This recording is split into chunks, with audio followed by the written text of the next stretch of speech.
Cost of living. It's like Leonardo DiCaprio, constantly fucking young people. Young Australians are like women working at Channel 7. We're feeling the pinch. Millennials finally get to live out their childhood dream of being Harry Potter. Not by going to Hogwarts, but by renting out a closet under the stairs. And 2-minute noodles are all Zoomers can afford. Still longer than they can focus on any task. Let's look at some stats. 40% of young Australians now carry credit card debt. We all have a credit card and a vape, so we're carrying two things that are small, coloured and addictive. Or in my case, 3. 30% of Australians aged 18 to 34 have actively considered or changed careers in the last year alone. We're proving to be both sexually and professionally fluid. Unfortunately, identifying as they/them doesn't qualify you for any extra Centrelink payments. Average rents have increased 30 to 40% over the last 3 years, which is the same amount landlords' penises increase when sending over a new lease agreement. There's been a 40% increase in young people seeking out mental health support. We're all uninspired and underemployed. Not to be confused with the sketch duo Inspired Unemployed, although both are pretty grim. In fact, Inspired Unemployed's comedy made feminists cry.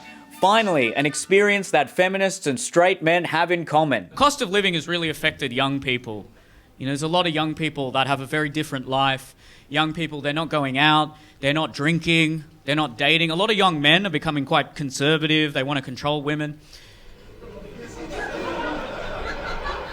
And it's like, Sky News is correct, we really are becoming a Muslim country, aren't we? Hey, they'd laugh at that at Western Sydney, okay. Young women are listening to true crime because it's less scary than looking at their bank balance. They're freezing their eggs while they can barely afford to buy eggs at Coles. They're all looking for sugar daddies while young men are looking for sugar diddies. People are joining run clubs because it's the only sport they can afford. Unlike our ancestors on the Serengeti, instead of hunting for a gazelle, they're hunting for a partner. But it's not working. With fewer babies being born, it's affecting our suburban ecosystem. I mean, even staffies can only find adults to maul now. Like buying the cheapest ticket on Jetstar, young people have no food and no options. We can't even afford to put brown onions through as brown onions. Maybe we get beans on toast. That's why we're against natural gas. We're producing so much of our own. So where did all this pesky inflation come from? Well, the post-pandemic period has been a lot like Post Malone. Hit after hit after hit. There was the virus itself, and then reserve banks printed a lot of money. Printing cash had the same effect as a 70-year-old taking dick pills. It inflated a shriveling organ. And even with all the immigration, including Asian women, a 70-year-old's favorite, it's struggling to stay up. Like a white guy in the 100-meter sprint, wages have not kept up with inflation. Post-COVID inflation grew faster than a Tongan teenager on the KFC diet. And the result is that the middle class is shrinking faster than a middle-aged celebrity on Ozempic. And this is a global phenomenon. You know Americans have no money when country music becomes more relatable than hip-hop. The IDF are finding more cost-effective ways to torture. They're now forcing Hamas militants to watch the Office Australia trailer on repeat.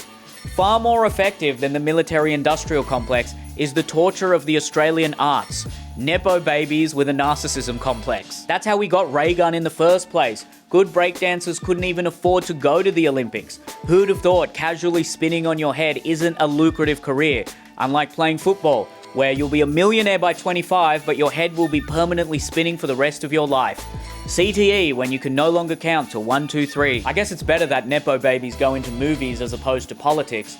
Then again, monarchies are quite stable, unlike democracies, which tend to follow the trajectory of Kanye West. A short period of flourishing before devolving into Nazism. There are serious problems with Australia's economy. It's like the Titan submersible. Structurally unsound, driven by billionaires, and extremely lucky to have lasted as long as it did without imploding. We're great at digging up dirt, whether it's mining or Abby Chatfield delivering the hot goss, then reinvesting it back into a housing market that's more overinflated than the lips on maps. For the first time ever, minors speak English better than the average university student. And minors with an O are the ones getting black lung from all the vapes. Anyway, I'm not an economist, so let me know in the comments what Australia can do to get out of this mess. Also, let me know how the cost of living has affected you personally. I'll keep joking while the world burns. You can come see me live. I've got my brand new show touring around Australia, Gold Coast and Brisbane on the long weekend. You can check out the dates here. Go to neelkolhatkar.com for tickets. You can also book me for a private event.